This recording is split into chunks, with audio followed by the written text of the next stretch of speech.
Just to remind that we will have a good 1 hour break after this plenary, after which the simultaneous special sessions begin, and many of you will be registered for those. One on balancing Asia-Pacific minilateralism and ASEAN centrality, one on managing Euro-Atlantic and Asia-Pacific security, and one on defense cooperation in the Indian Ocean region.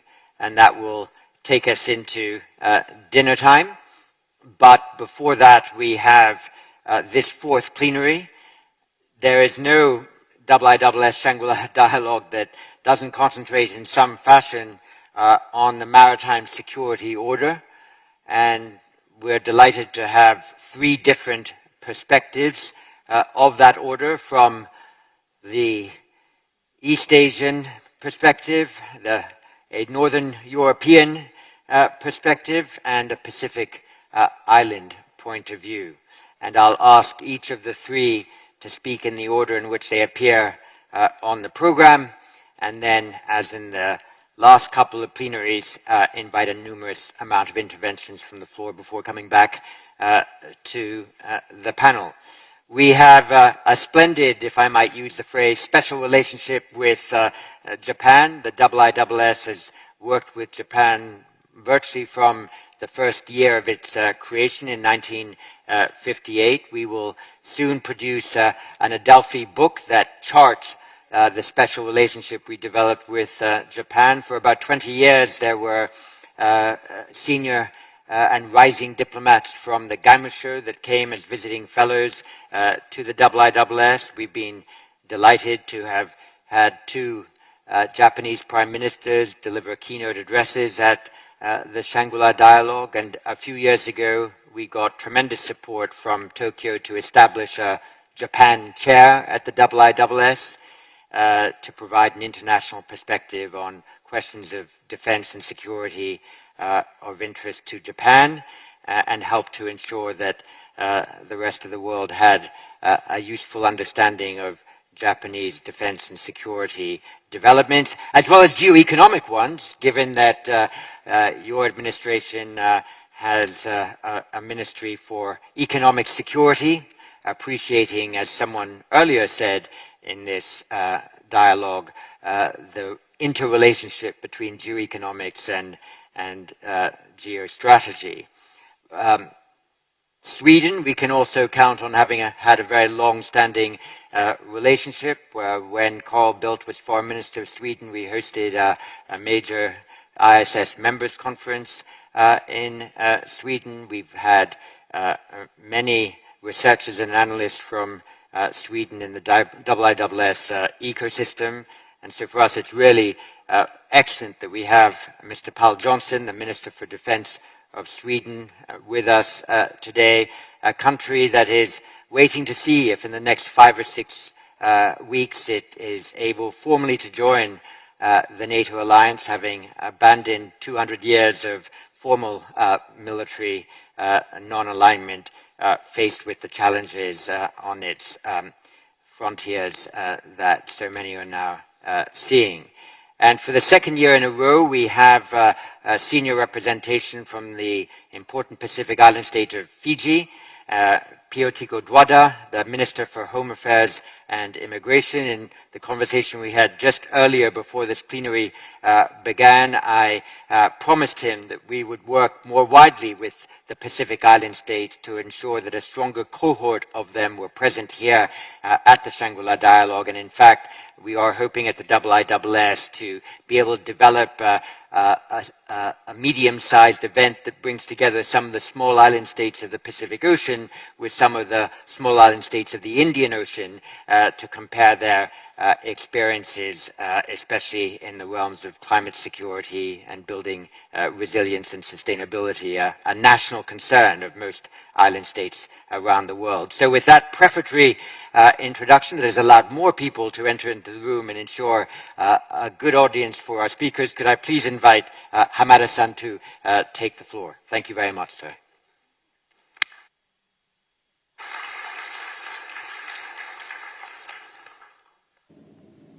Dr. Chipman, distinguished guests, it is great honor for me to deliver a speech at this gathering once again after serving Japan's defense minister 14 years ago.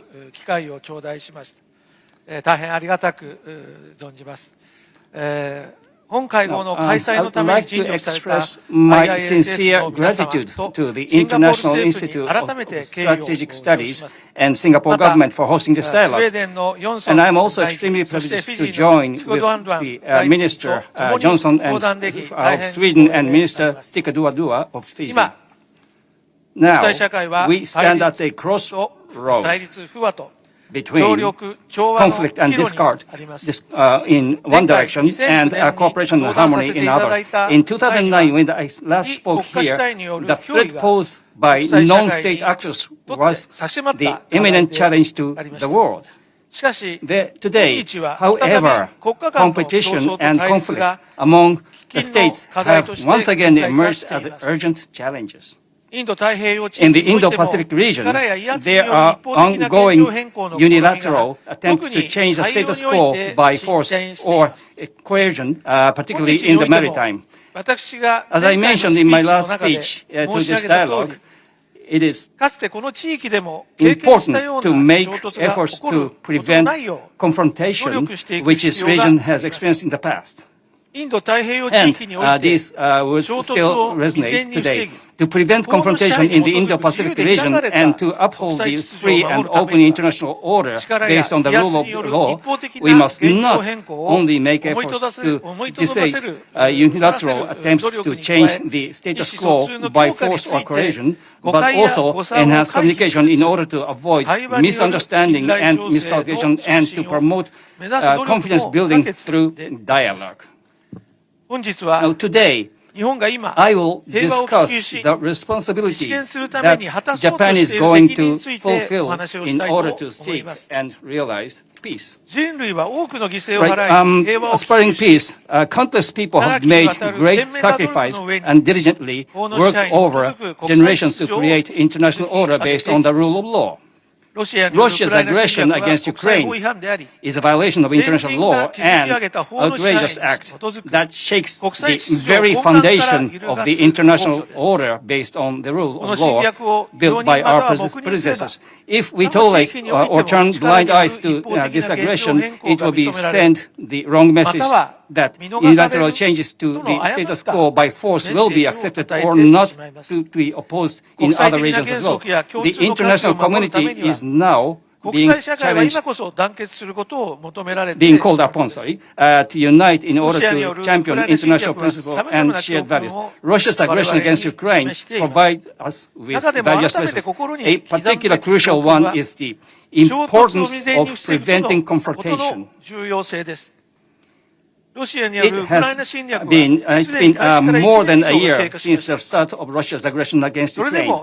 Every day, still, we are still facing their situation in Ukraine. We must acknowledge this reality.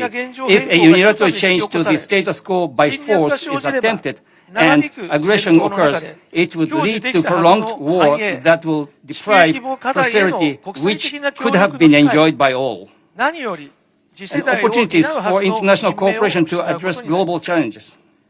And above all, the lives of those meant to carry out our future generations. It is evident from the history of this region, overcoming hardship, the significant time and effort would be required for the post-war construction. To avoid repeating this error, it is essential for us to stand united and make constant efforts to prevent confrontation in the Indo-Pacific region. Another lesson we must learn is the importance of a free and open international order based on the rules of law in the maritime domain. Russia's blockade of the Black Sea and attacks on the port of, including Odessa, have led to an energy and food crisis and brought about significant global impact. Because sea lanes are arteries that sustain the world, in order to protect people's safety and livelihood, sea lanes must be free, open, and stable. in the Indo-Pacific region, and particularly in the maritime domain, upon which our shared peace and prosperities are founded. The existing international order based on the rule of the law is facing various challenges. This situation raises mistrust and concerns that unilateral changes to the status quo by force or coercion may be just around the corner. For instance, the normalization of coercive military action involving ballistic missile launches and repeated intrusion into territorial sea by foreign government vessels infringe on free, open and stable seas. In particular, the East China Sea and the South China Sea unilateral change to the status quo by force or coercion and further attempts are advancing, which is based on their assertion that are incompatible with the existing international order. Moreover, the use of the influence acquired through the economic coercion and through the development finance with lacking transparency and fairness can be seen affecting coastal countries at seaways. Additionally, in the underwater domain, such as regarding undersea cable risks, including human errors or international destruction, are becoming apparent.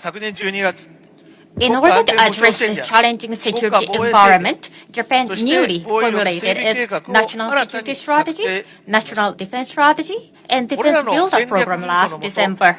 Under these strategic documents, we aim to prevent confrontation and uphold the free and open international order based on the rule of law. As the Shangri-La Dialogue is valued as an important platform for defense diplomacy by the IISS, diplomatic efforts among defense authorities become a crucial component for peace and stability of the international society. In order to contribute to diplomatic efforts by the whole government of Japan, the Japan Ministry of Defense will proactively promote diplomatic efforts in defense sphere for peace among defense authorities of each country and fundamentally enhance its own defense capabilities.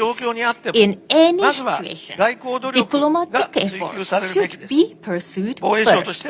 In Japan's Ministry of Defense will strengthen cooperation with our ally and like-minded countries, as well as enhance communications and promote confidence building, including with countries posing challenges to regional stability. Firstly, while keeping in mind the possibility of contingencies, Japan will increase cooperation and collaboration with our ally and like-minded countries to enhance global bonds of solidarity. This naturally includes further strengthening the deterrence and response capabilities of the Japan-US alliance. Furthermore, Japan will expand bilateral and multilateral cooperation and exchanges in various fields, taking into consideration the characteristics of the region and circumstances of each country. And in particular, Japan proactively support the improvement of security capabilities of like-minded countries. In order to promote maritime security, a pillar of Japan's free and open Indo-Pacific efforts will be made through the newly established offshore security assistance as well as through existing initiatives including capacity building assistance and transfer of defense equipment technology. Japan believes that enhancing bonds of solidarity with our ally and like-minded countries will deter attempts to unilaterally change the status quo by force or coercion and will also promote the pursuit of peaceful resolutions with other countries that are posing challenges to regional stability. And furthermore, we aim to avoid misunderstandings and miscalculations, foster trust through dialogue by enhancing communications, including with other countries that are posing challenges to regional stability. In an unstable security environment filled with concerns and distrust, it's essential to maintain constant communication to avoid unforeseen circumstances. To this end, Japan has been working towards establishing a constructive and stable relationship with China and has been operating in the maritime maritime and aerial communication mechanism between the Japan and China defense authorities. Additionally, we began the operation of the hotline between Japanese and Chinese defense authorities in this year.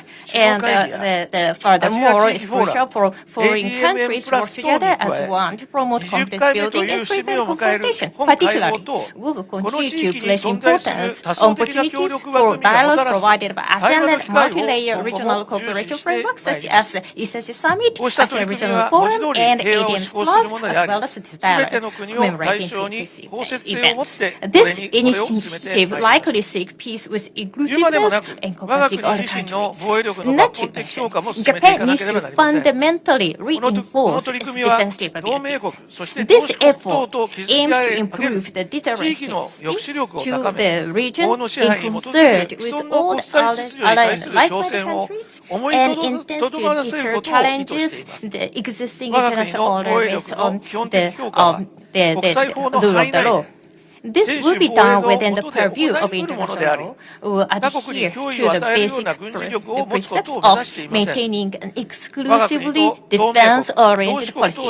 It does not aim to establish military power that poses threat to other countries.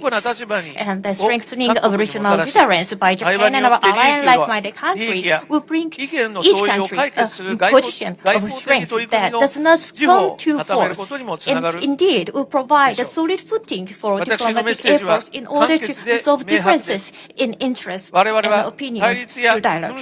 My message is clear and simple. We do not seek rivalry or conflict. As a nation that genuinely desire peace, we aim to enhance our own and regional deterrence capabilities and promote the resolution to differences in interests and opinions through dialogue. Through these efforts, we aim to prevent confrontation as we experienced in the past in this region and uphold a free and open international order based on the rule of law. At this significant juncture in the history, we must not become despondent. Let us create an era where the year of 2023 will be called as a turning point towards a world of cooperation and harmony and pass it on to the future generations. Thank you for your attention. Thank you very much, Hamada-san, for those remarks and particularly for outlining how you are intending to improve your deterrence and responsive capabilities. That naturally requires an increase in defense expenditure. And one of the interesting things that our military balance defense economics teams considered was with the intent of Japan to move towards 2% of GDP of defense and the announced intent of Germany to do the same. When both arrive at that figure, it is likely that the number one defense spender in the world will still be the United States, the number two China, the number three Japan, the number four Germany. Who would have thought 4 or 5 years ago that Japan and Germany would have the third and fourth places as defense spenders in the world? But that's what happens when you have a strategic earthquake. When you have a strategic earthquake, too, people's national strategies might need to adjust. And so I invite the Minister of National Defense of Sweden to take the floor. Thank you, Pam.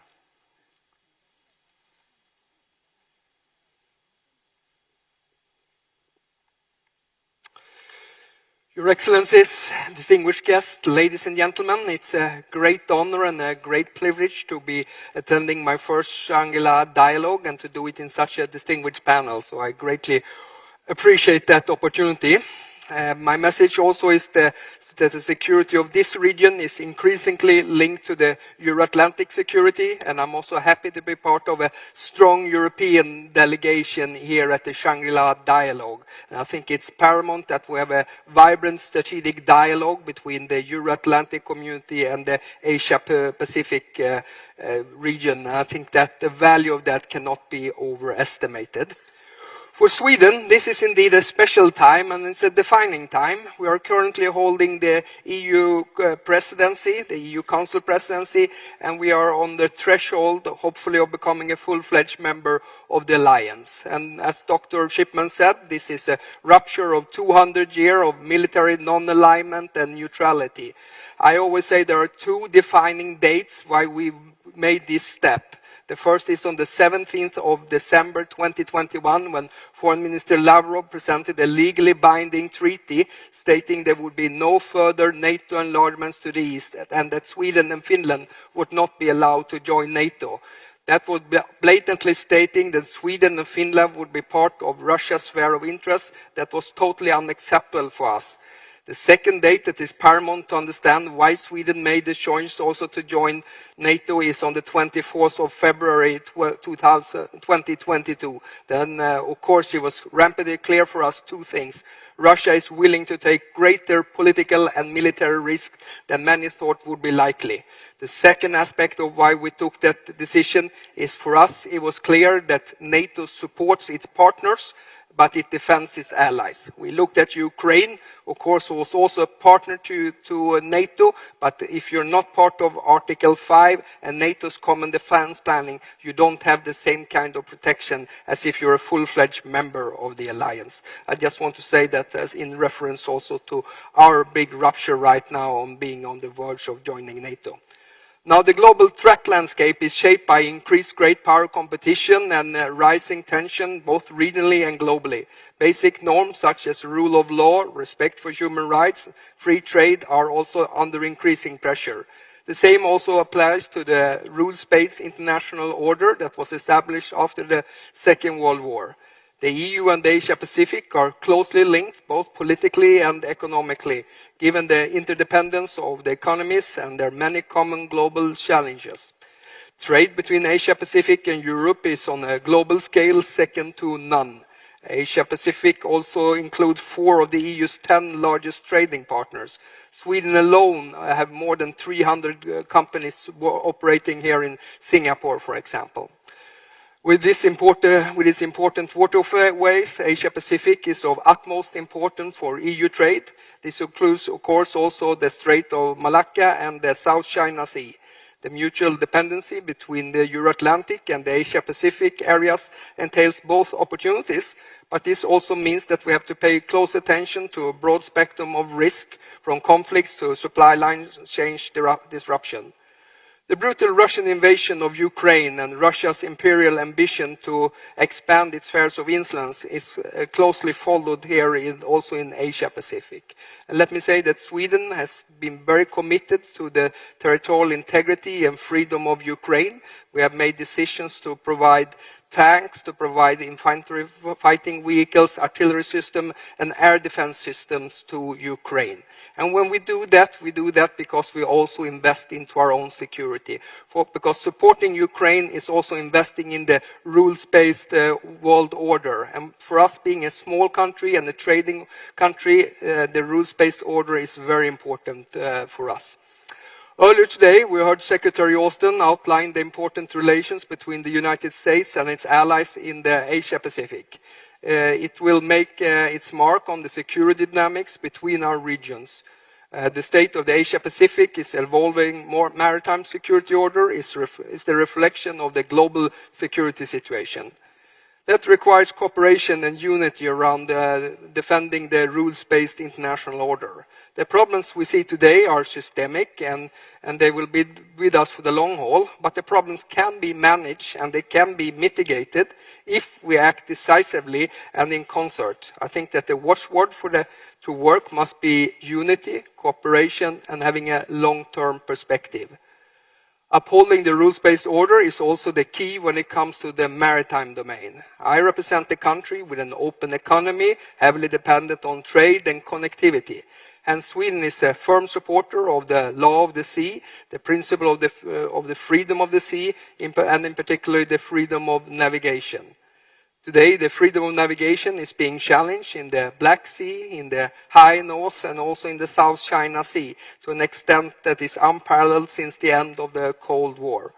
UNCLOS is a cornerstone to the international rules-based order of the oceans and the seas. The convention provides predictability and a basis for the peaceful use of the oceans, maritime security, and international cooperation and friendly relations among nations. The EU's maritime security is currently being updated and expected to be finalized soon. The strategy will include proposals for joint efforts for the protection of critical infrastructure at sea. Some of the EU's fundamental interests are focused on ensuring resilience and protection of critical maritime infrastructure, and that's both onshore and offshore.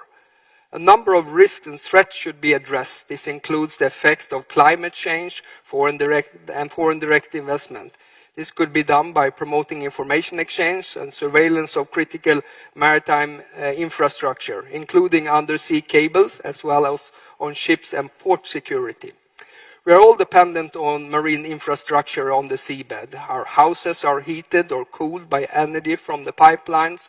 Our electricity passes cables on the seabed, and our access to the internet relies on signal cables on bottom of the sea.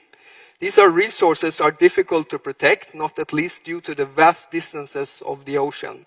The sabotage of Nord Stream 1 and 2 pipeline in the Baltic Sea in 2022 made clear that we need to step up work on protecting infrastructure in the maritime domain.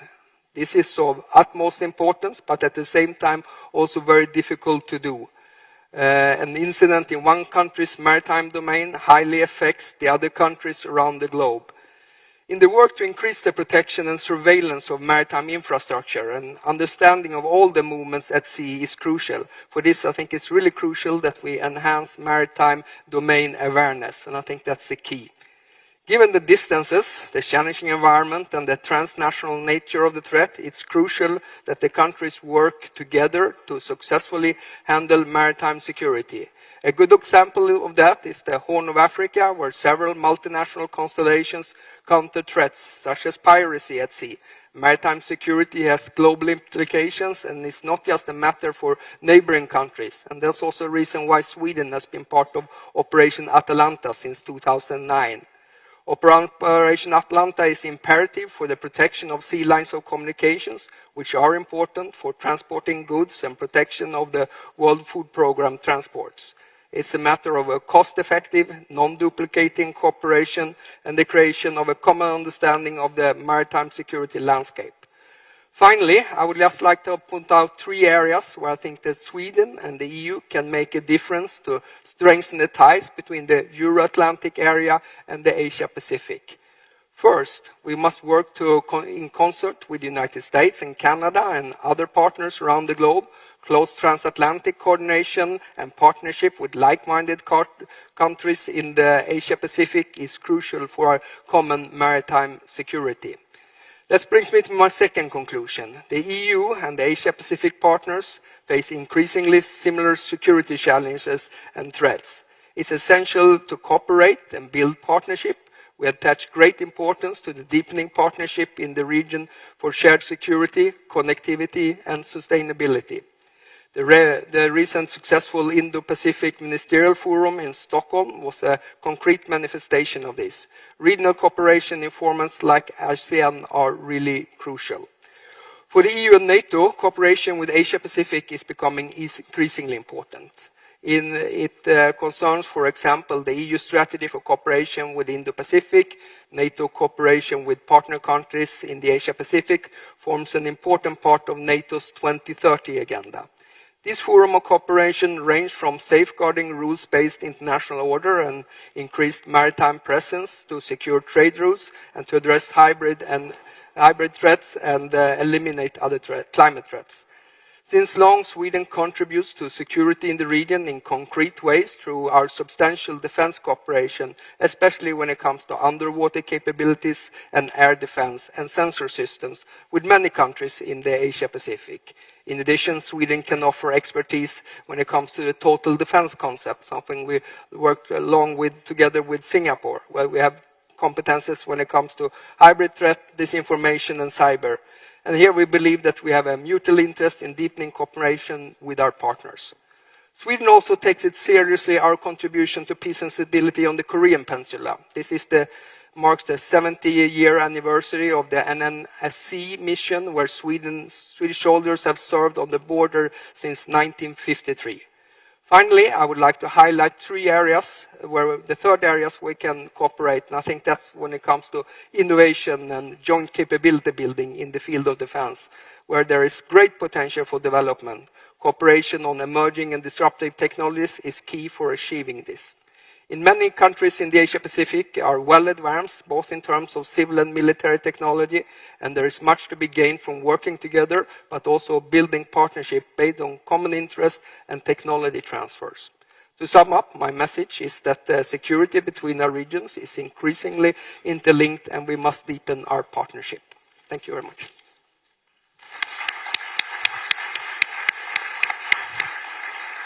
Minister, thank you very much. And I would just pick out of your very comprehensive assessment of the security landscape and Sweden's approach to it, the emphasis you placed on the need to secure undersea telecommunications cables and undersea energy pipelines. And one of the interesting things that is now happening in the defense world is that we are discovering that private companies have all sorts of roles. Private companies have had roles in helping Ukraine protect itself against cyber threats. But it's also true that private companies, especially in Northern Europe, are developing specialist capability to monitor undersea pipelines and therefore more effectively to attribute any attacks that might be made on those pipelines to any particular malign actor. So that is also an intriguing defense and military development that may become increasingly important. It's a delight now to invite our representative from Fiji to address us. All of us here are looking forward to COP28, hopeful that there can be some greater breakthrough on the issues of climate change and national resilience. All of us here have heard a great deal about great power competition and the dissatisfaction that smaller states have in being the victim of that great power cooperation. So who better to talk on both of those issues than the Minister from Fiji? Thank you, sir.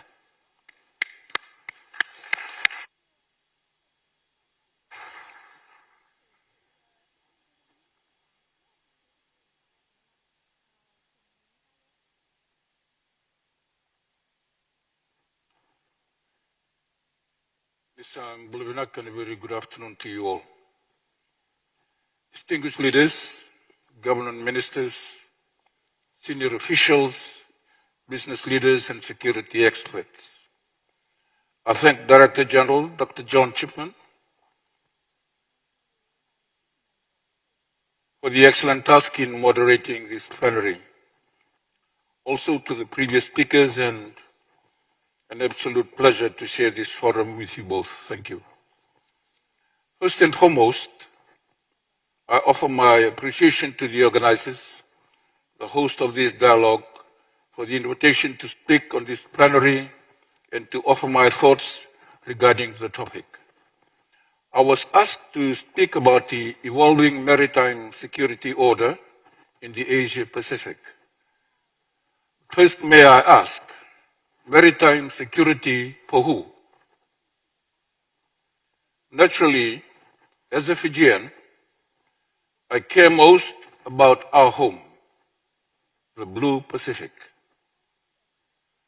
So how do changes in the maritime security of the Blue Pacific risk the safety and the security of all our people? The desire to prosper, to enjoy family life, and of course, live with security are values that we all share. To this end, the protection and safety and security of our people is paramount. In November 2022, the world population reached 8 billion people, and 60% of the population are in the Blue Pacific region. This population growth impacts resources and on socio-economic development and also on security. We in the Pacific are an ocean people. Our food and economic security is irreducibly tied to our maritime security. As small players in the global system, but large ocean states in our right, we envision our Blue Pacific to be a zone of peace. Our ocean are the maritime highway through which nearly two-thirds of the world's trade transits. The well-being of all countries is dependent on goods and commodities flowing freely, safely, and unhindered across our Blue Pacific. Connecting countries, connecting people to markets, and realizing hope for all of our communities. However, our fish stocks are rapidly disappearing. Our coral reefs are dying, and natural ecosystems are sustaining long-term damages driven by illegal fishing, environmental biodiversity degradation related to climate change. Prime Minister Albanese commended this forum as an opportunity for constructive but frank discussion. He said that the prosperity and security of our region is a collective responsibility. I could not agree more. Indeed, when the Blue Pacific is secure and sustainable, we make an outsized contribution to the collective security of all of our planet. Securitizing and maintaining peace for our ocean wealth guarantees our common wealth. As the Prime Minister said, this task must be a collective responsibility, our current obligation to return to our people their future prosperity. The marine resources are what we share. The sea is not only a major contributor to the global economy, it sustains the daily livelihoods of the world's people. As mentioned by Prime Minister Albanese in his keynote address, Fiji is also thankful that our Pacific Islands Forum is unified. This unity is a precondition for dialogue, and such dialogue is precondition for collective security. For many years, Fiji and other Pacific Island nations have advocated at global platforms about the challenges that we are facing.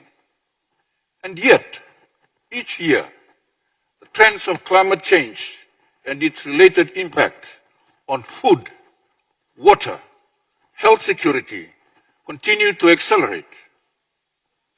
Fiji and the Pacific are thankful for those nations who partner with us to ensure the Blue Pacific's Commonwealth. With the multiple global crises we face, we need the community of nations to listen and act. This is our collective responsibility to our future and the future of our future generations. In our Blue Pacific continent, the ocean is our livelihood. Our forefathers traversed the sea without fear. To them, the oceans connect the islands. Now we must all connect as the Blue Pacific Ocean connects us for prosperity and peace, not only in our region, but in the world at large. Today, our maritime space has become part of strategic power competition, not only for the marine resources, but over leadership of the Blue Pacific, the Asia Pacific, or Indo-Pacific, depending on who you ask. This vast ocean area, spanning from the northern to the southern hemisphere, has drawn the attention of powerful nations. Geopolitical tensions and rivalries across the globe are spilling into the Pacific region, my island home. While some nations are in disputes over their maritime boundaries, we in the Pacific risk being left with nothing even to dispute over. International engagement in our region is more intense than ever. Never before has the rate of engagement ever been so high. These engagements must be meaningful and beneficial for small island nations of the Pacific like Fiji. On the geopolitics of maritime security, I and my other Pacific colleagues are told not to pick sides. However, we, as small island developing states, we need to consider our own security and development first. While the intense competition in my region and the race for global leadership may well threaten our collective maritime security and stability, more pressing for the Pacific are the ramifications of maritime threats such as climate change, illegal, unreported and unregulated fishing, transnational crime, and nuclear threats. We are in an endurance race for survival. However, we are resilient in our collective vision of identifying pathways to address climate change and disasters, peace and security, the ocean and the environment, which are all enshrined under the 2050 Strategy for a Blue Pacific Continent. This strategy calls for regional responses to be developed the Pacific way, which is through consensus, respect for sovereignty, and collective action. Whilst our concerns may vary from country to country, what we can agree on, for most of us here sitting in this room, is that maritime and climate threats, if left neglected, will be a loss for us all. Now, when you come to Fiji and the Blue Pacific region, first think about the maritime security of the region you are in. Should you come for dialogue, do not just talk. We need action now to ensure collective prosperity for our islands and our people. This is an essential approach to address global challenges and ensure the sustainable development of all of our people. I thank you.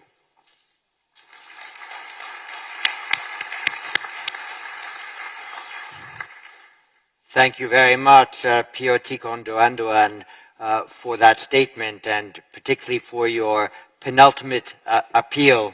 Should you come for dialogue, please don't just talk, and we'll do our best to try to translate good talk into constructive action.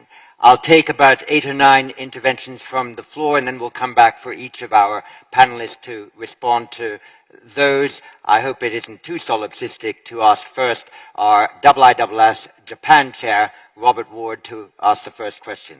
Thank you, Robert. Thank you, John. 2 questions, if I may, for Minister Hamada. The first is, in Japan's new national security strategy, there was a strong emphasis on strengthening Japan's defense industrial base. Where do you see the immediate priorities for achieving this, with particular reference perhaps to Japan's defense firms? And second, given the welcome recent improvement in Japan-ROK relations, where do you see the most productive areas for bilateral cooperation in the area of security? Thank you. Thank you very much. And from Singapore, Jia Yang Chong. Thank you. So my question is for Minister Hamada as well. You talked about deterrence in your remarks. However, deterrence, as we know, requires both credible assurance and credible threat. And there needs to be a calibration of both as in a highly dynamic situation. How do you propose that Japan puts forward sufficient threat and sufficient assurance such that we don't get a spiraling of uncontrolled security dilemma, or that deterrence is ineffective? Thank you. Thank you very much. And perhaps now I'll turn to a green parliamentarian from the European Union and from Germany, Reinhard Buttifocker. Thank you, Dr. Chipman. I have 2 questions to the Swedish minister. First, Minister, you reminded us that in 2021, Russia signaled its intent to extend its sphere of interest even beyond Ukraine, including Sweden and other countries. Against that backdrop, how do you respond to proposals that would cement Russian imperialist conquests in Ukraine? Could such politics help European peace?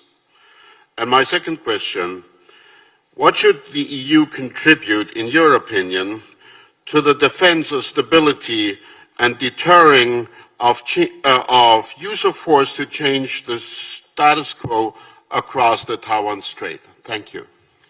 Thank you very much. And from Brunei, Asura Saleh. Thank you very much. This question is directed to the Fijian minister.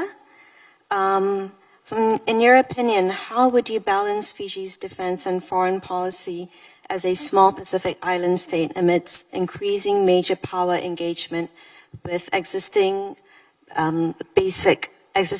lacking basic maritime law enforcement capacity gaps within Fiji? Thank you very much. And from China, Daipeng Chi. My question to the ministers from Japan and Sweden. I'm glad to hear that you said Japan wants stable relations with China, Minister.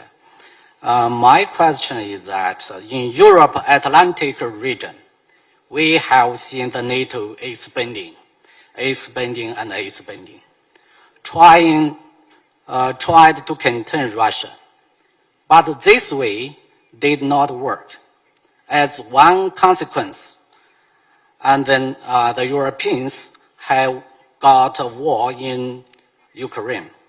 Now in Asia Pacific, the US and its allies, including Japan, seems to follow the suit, try to contain China. So have you ever thought that whether this way of containing itself is a problem or it's a kind of failure proved by the war in Ukraine? Thank you. Thank you. And from the UK, Bill Emmett. Thank you, John. Well, perhaps I will disappoint our Chinese friend by asking a question also of Minister Hamada about force posture within the Japanese defense plans. There has been an enormous amount of understandable interest in your national security strategy and in the defense spending plans, but a key part of that, particularly which is pertinent to how quickly you will have a deterrent effect, is about how you deploy your forces. Can you give us some indication of, in particular, how soon you expect to have forces deployed on your southern islands, the Nansei Islands, such as Yonaguni, and therefore within the immediate environs of a contingency in Taiwan? Thank you very much. And from Australia, Kim Bergman. Kim Bergman from Asia Pacific Defence Reporter, and my question is to Minister Johnson. Sweden and Australia used to have a very dynamic security relationship. Over the last few years that has faded away. Do you think there are further opportunities from Sweden, or has the AUKUS agreement meant that you're sidelined forever? Sorry, you meant Swedish relationship with who exactly? Sorry, Kim? Sweden and Australia. Sweden and Australia, thank you. Just to make absolutely certain I caught that as well. Thank you. And from Japan and also the IISS, Mariko Togashi. Thank you, John. So my question goes to Minister Hamada. I'd like to ask you about the official security assistance that you touched on, which I believe and hope will contribute to increased deterrence in the region, but may require careful operation than ODA, especially given how ODA has been strategically effective in the region. So how do you plan to expand this program in terms of countries and types of assistance? Thank you. Thank you very much. Nick Childs. Thank you, John. I'm afraid another question for Minister Hamada. You mentioned that Japan is fundamentally reinforcing its defense capabilities in the context of the evolving security situation. Also in that context, one of your Izumo-class warships has just emerged from a major refit, the Kaga, that will allow it to be the first of these ships fully to be able to operate in effect as an aircraft carrier, operating the F-35B Joint Strike Fighter. I wonder if you could set out how you see the concept and intention for operating these ships in order to maintain and support maritime security in the region. Thank you.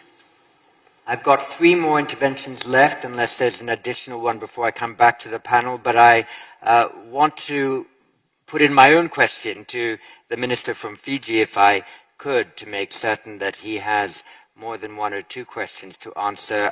We made earlier reference, and you made reference to the fact that there are a number of formal institutions that now address small island state security. There's a Pacific Islands Forum. Singapore has played host to Small States Forum. There are ways in which some Indian Ocean states come together.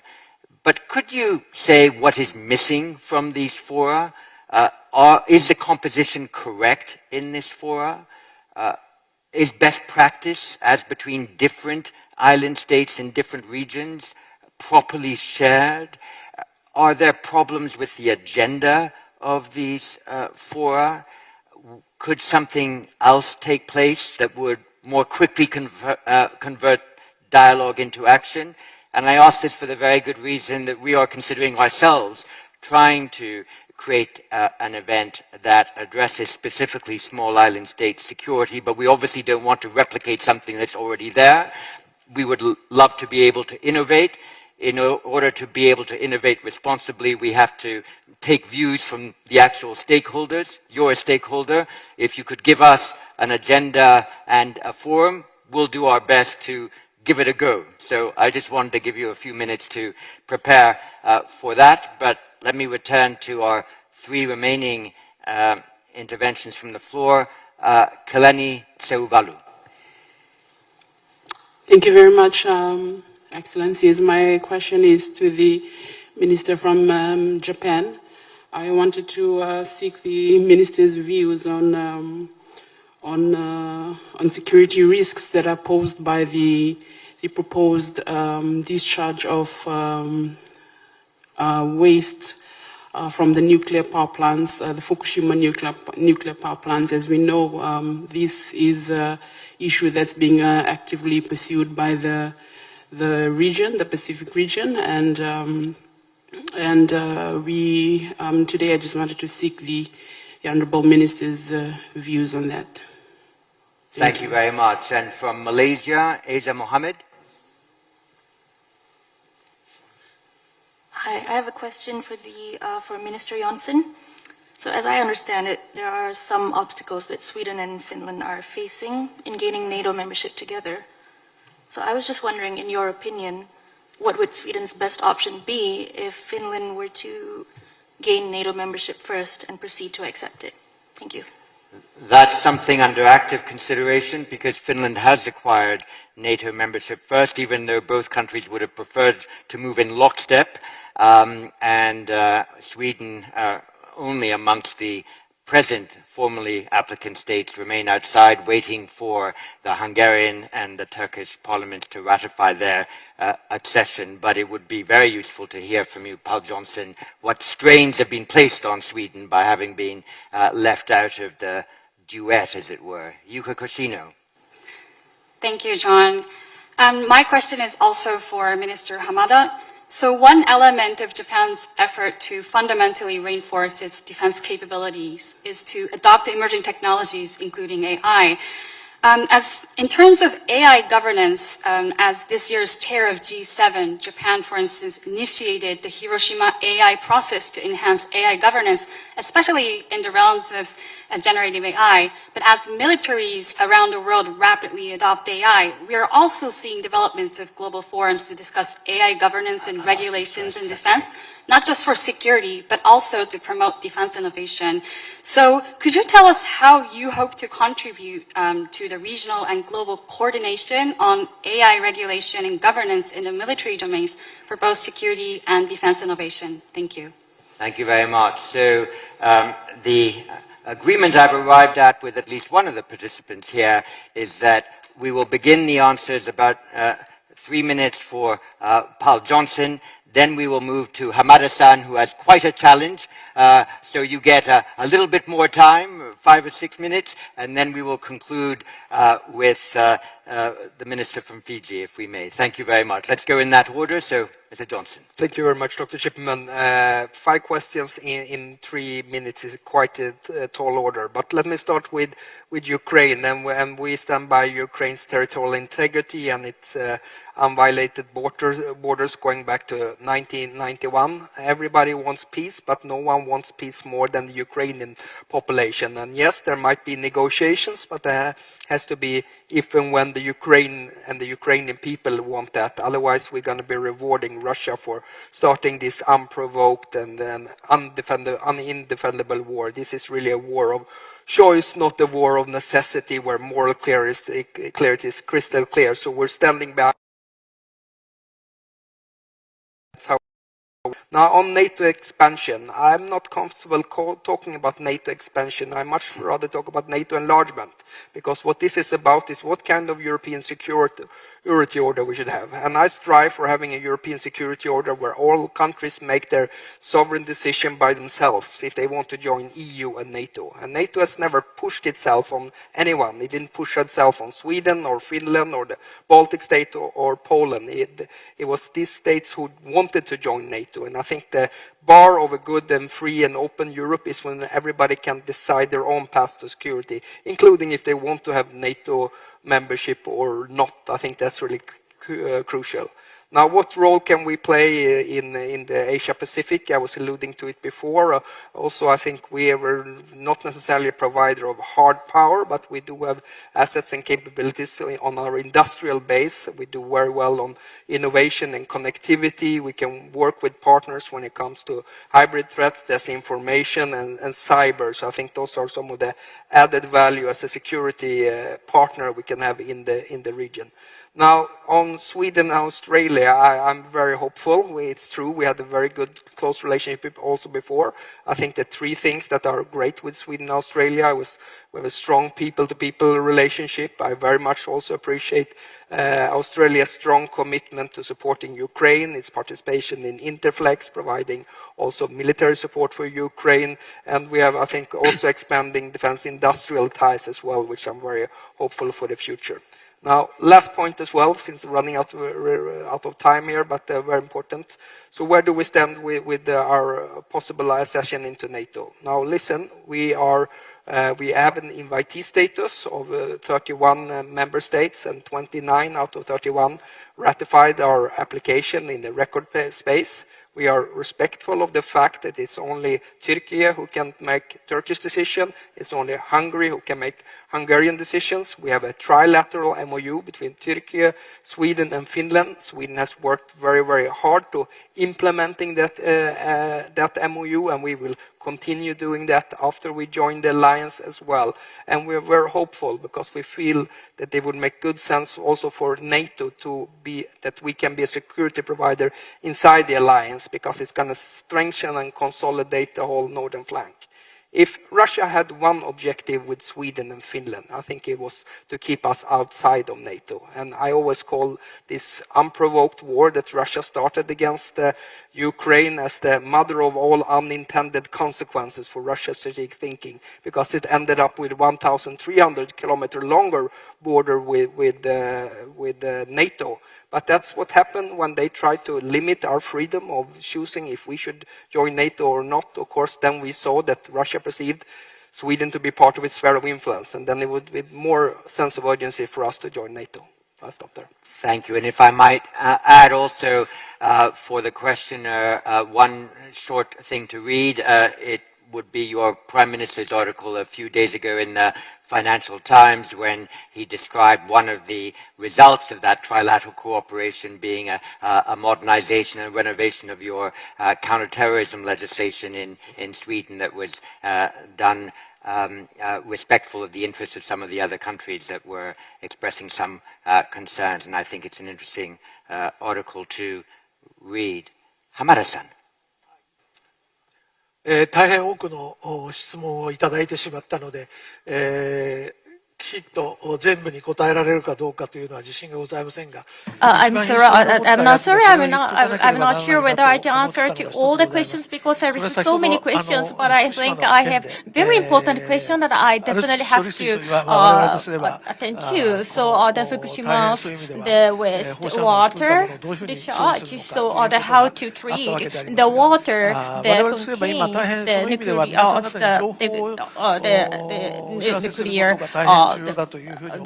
the discharge, and I think it's very important so that we share the information. So always that we did IAEA to check and invite many scientists to check, and we did the assessment of the safety.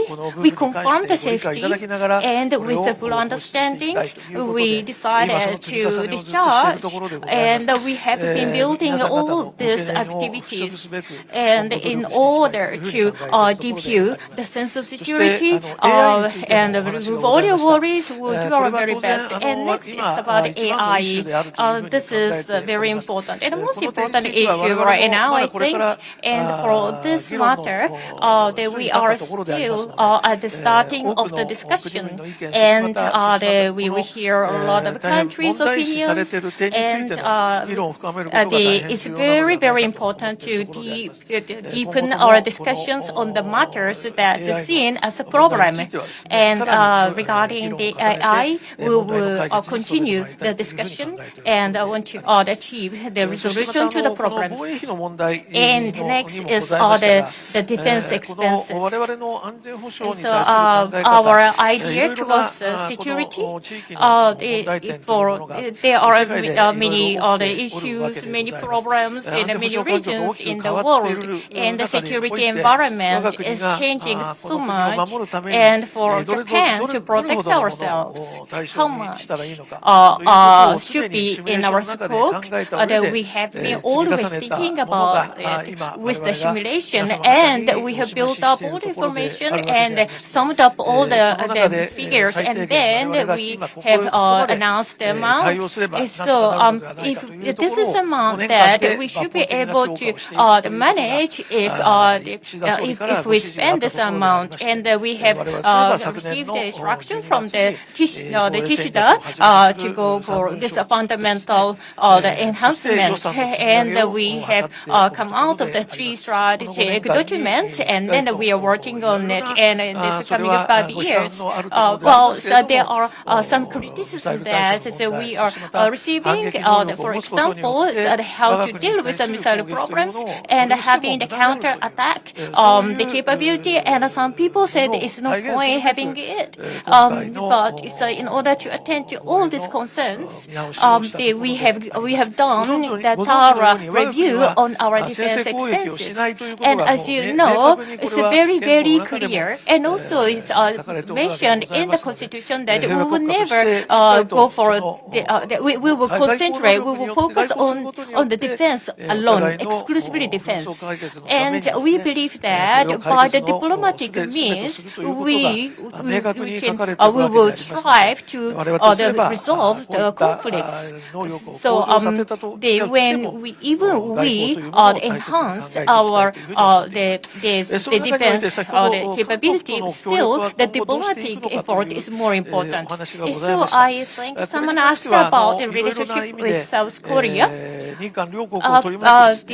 In many senses, the security environment is getting more and more tough in many directions. So it's very important to have a good relationship with the South Korea. Having this in mind, in March this year, so we had a summit with the Japan and Korea, and towards the South Korea and Japan, the security strategy. So we are working on it, and then we are in the major the trend of enhancing the relationship with them. That we are striving for the prosperity and the safety of the Indo-Pacific, and we wish to enhance the communication with South Korea. And this the question from China. So we are building many collaborative cooperation relationships with many countries, and maybe because of that, the relationship with China is having more tension. I don't believe so.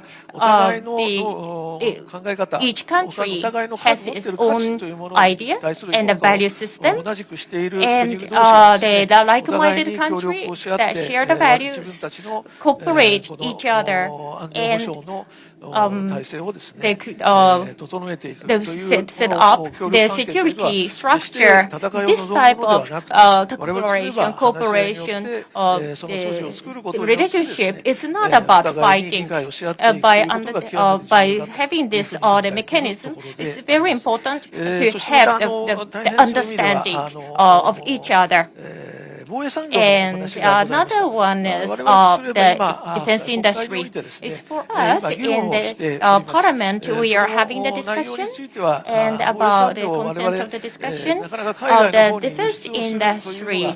For us, while we are in, we have a lot of restrictions in exporting our defense industry, and with that as a backdrop, how we are going to nurture our defense industry, and some other drafts are submitted to the Parliament, and so there are some support from the companies and the support to the companies, and in the defense industry. Is saying like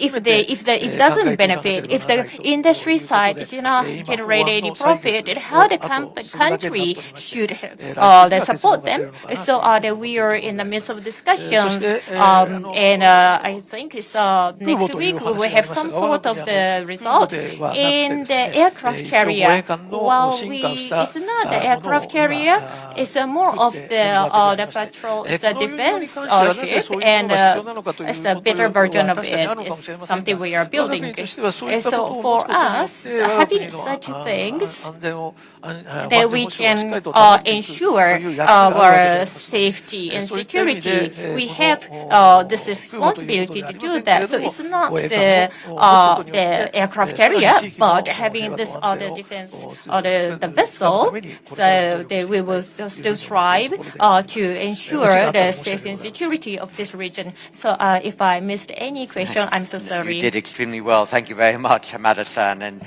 could I give the last word to Pierre Tikondoandoan? Thank you, Dr. Chipman.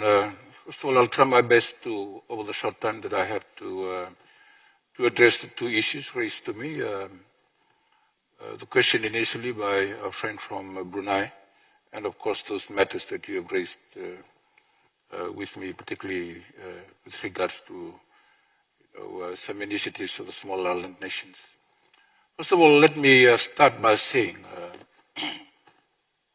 the nature of our islands and our states is that we are small island nations. Fiji, which is probably one of the bigger nations of the small islands, we're only 900 people strong.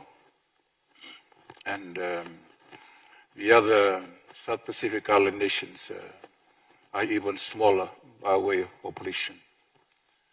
So really, the strength of our islands is in our solidarity. So you would have heard me said earlier that I'm glad that the unity of our region is strong in the Pacific through the South Pacific Forum.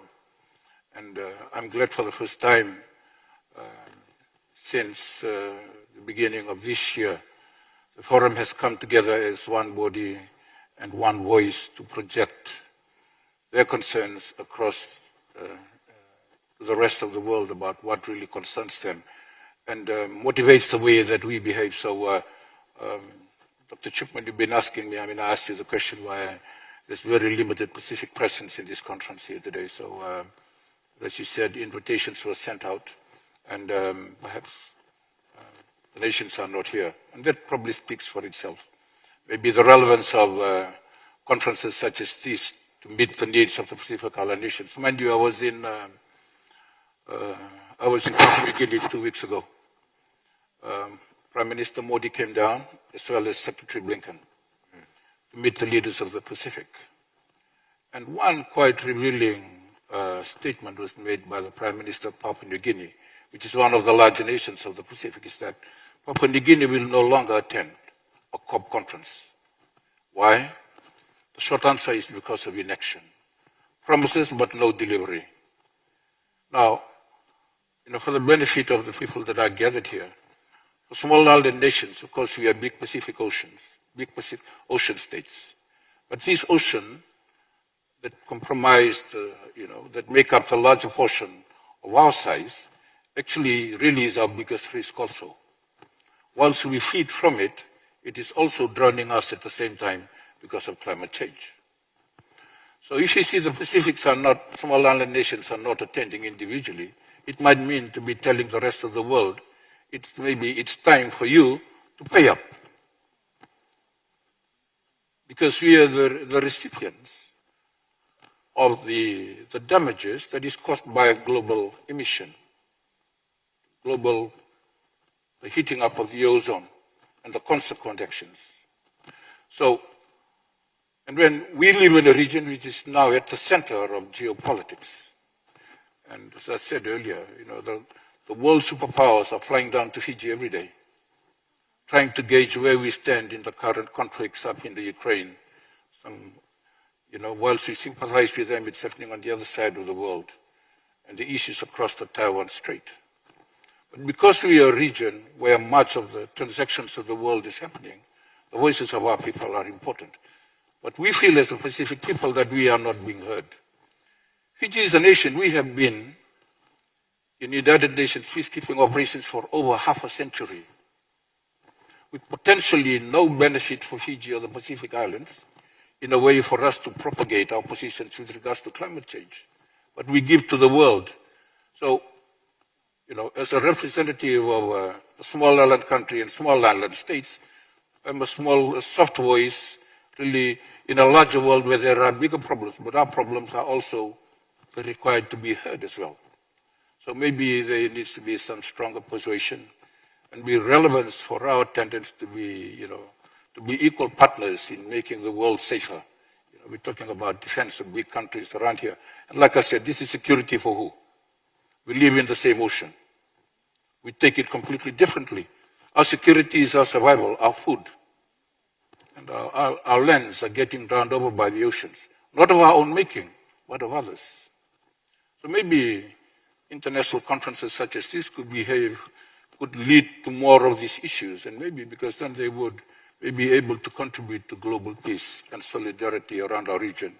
And maybe we'll see less of our conflict coming into the future. So I thank you. I'm sorry if that really does not answer most of our questions, but really reflects some of the needs that we have and that we face as small island developing states and how we relate to the superpowers of the world. And so as they say, if elephants make love or fight, the grass still die. So as small island countries, always the consequences are almost similar. So anyway, I think. Thank you very much. Well, we will continue our dialogue with you and with others in the Blue Ocean to see if there is a particular event that could concentrate completely on your interests and focus the attention of others on issues other than a great power rivalry in the small island states fora. We are approaching 3:58. We began this morning at 8:35. We promised to conclude by 1600. I'm within 90 seconds of completing on that promise, but I want first of all to ensure two things. First of all, that you take a very good refreshment break over the next hour and that you distribute yourselves as you like, as between the three simultaneous special sessions that begin at 5 p.m. But before you do that, please thank our three panelists for their tremendous presentations and their contribution to the dialogue.